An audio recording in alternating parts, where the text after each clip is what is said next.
Assemblymember Nick Schultz. You'll also hear from Fire Chief Chad Augustine and Police Chief Gene Harris. So again, I just want to assure people that Pasadena is working in conjunction with our neighboring jurisdictions, including the County of Los Angeles, particularly the County of Los Angeles. Supervisor Barger and I had the opportunity to sit down with the governor of California this afternoon, not too long ago, maybe an hour ago, and the governor has assured us that he will provide whatever assistance that we may request. And so on behalf of Supervisor Barger and I'd like to thank the governor for... How would you like to see where you grew up on fire? The devastation. This is terrible. The Guard and other resources to Pasadena. And so we will certainly be in touch. Please, Lord, let me help them all today, Lord. I'll go over these points in Spanish. This is just terrible. Well. Let me turn it over to City Manager Miguel Marquez. Good afternoon. My name is Miguel Marquez. Excuse me, Miguel spelled M-I-G-U-E-L, Marquez, M-A-R-Q-U-E-Z. I am the city manager for the city of Pasadena. All right, we're going to come back to this press conference in Pasadena as it warrants. But no one has been spared from this inferno, including celebrities like James Woods. Standing in my driveway getting ready to evacuate. We've got a lot of planes going over, dropping water, but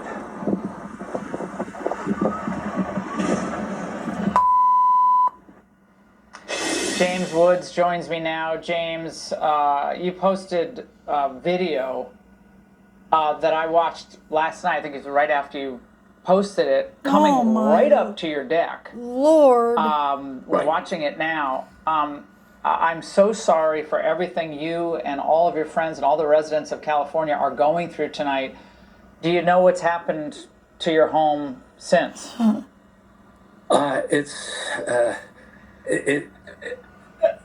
It's astonishing that what happened during this experience was that we found out that none of us is a celebrity, none of us is a poor person or a rich person, a Democrat or a Republican. Thank you. We were just neighbors, just really helping each other. That's right. That one video was my neighbor who, after we had evacuated, before he evacuated, ran down to my house to try to stop that fire coming over my deck, because he saw it from his deck. I mean, amazing. A fellow named Robert Trinkteller. It was as devastating as it was an extraordinary experience of realizing how essential good neighbors, good friends, good relatives. I've had people call me. I did a movie with Walter Goggins, a wonderful actor, years ago. I talked to him once or twice. I just got a call, a long text from him. Here's my address. The keys are in the car. I'm out of town. Use our house. Here's all the codes. I mean, people offering us their homes and so on. And that's my beautiful home there. Was my beautiful home. Come on, everybody, let's all I know now from him, he stayed overnight, which he shouldn't have done, but he did. Fighting the fire, there was no water pressure, of course. All the fire hydrants were dead, as we now know. The fire trucks are there, but they couldn't pump water, as it turned out. So I said turn them all on, and they're not working. With a bucket in the pool. And this morning texted me and said, look, I had 3 hours sleep. I just got up. The houses on either side of you have burned down. Every house across the street from you is burned down. But I can see your roof. Now, I have a wooden house with wooden beams. If you can see my roof, it may be gutted. It may be, we don't know. And all we know is that at midnight, when the trucks were there, all the fire alarms were going off in our house remotely to our phones. Sarah and I were both getting, hallway monitors on, bedroom monitors on. It was as if you could, track the fire as it was going through your house. But it could have been the smoke from the houses next door. I don't know. So it's possible. I don't think it's very likely, but it's possible our one house is standing, even though all our wonderful neighbors, and every one of them as a friend and been wonderful to us and us, I hope, to them. James. It's James, a little paradise in the hills. How do you Your comments drive about down the neighbors street? Being critically important, and so oftentimes now in our busy lives, we don't even know our neighbors, or people cocoon themselves and don't. But I think your point at such a time of great tragedy is one that we should all take in tonight. Get to know the people around you. Get to know them. Laura, There are Laura there are Ingram, people I who- love her on who Fox probably say, News. you sound like you're, doing a Hallmark movie, talking about the love of your neighbors. Well, next door to us, the house below us, and I think you have a video right where that fire is. The Yeah. house next to us, right to the right of that tree. In fact, that tree's on his property, believe it or not.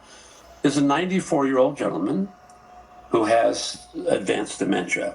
He has a caregiver. He was in the hospital, so thank God he wasn't there during the fire. We thought. We get down the hill after we evacuate. Oh, no. Robert was still up the hill. We get down the hill, and I said to Sarah, we've got to call Francis, his son, who lives in, I think he's a professor at Harvard or something. You can Just see make where sure the his dad sky's isn't in the blue. house. I think he's in the hospital, I'm pretty sure. And then We this. called and he said, "What's going on?" I said, "Well, there was a fire in the Oiga, Palisades." He said, "Oh no, I've been in a meeting. This is right at the beginning, because we were at the epicenter of the beginning of the fire." And I said, your dad's in the hospital, right?" He goes, "No, he's in the house with a new caregiver. I don't know who they are." Well, it turns out what happened was I called 911. I finally got through to somebody. The fire department. That's the house right there. That's his house, and we could look down into his window. And I got someone in the fire department. I said, "Look, this 94-year-old guy with dementia doesn't even know that you've got to get to that house. We'll get there. We'll get there." So Robert went down. It turned out, he said, "No, there's nobody there." And he said, "The front door's open." It turned out later that the fire department had said to the caregiver, who was new and not from this country and probably a little afraid of authority, and I say that kindly, they said, "You must evacuate. We will come back for him. Don't worry." And they either forgot or they hadn't gotten there Oh, yet. no. So Robert went in the house. He says, "There's nobody here." I said, "They keep him in a little room that used to be the so-called maid's room. It's around the kitchen." I've been in the house because he used to fall out of his chair and we'd go So over. did they get him out? Yeah, we're waiting. Come on. They got him out and the house burned down an hour later. Oh my. Okay, enough's enough. I got to turn it off. So I mean,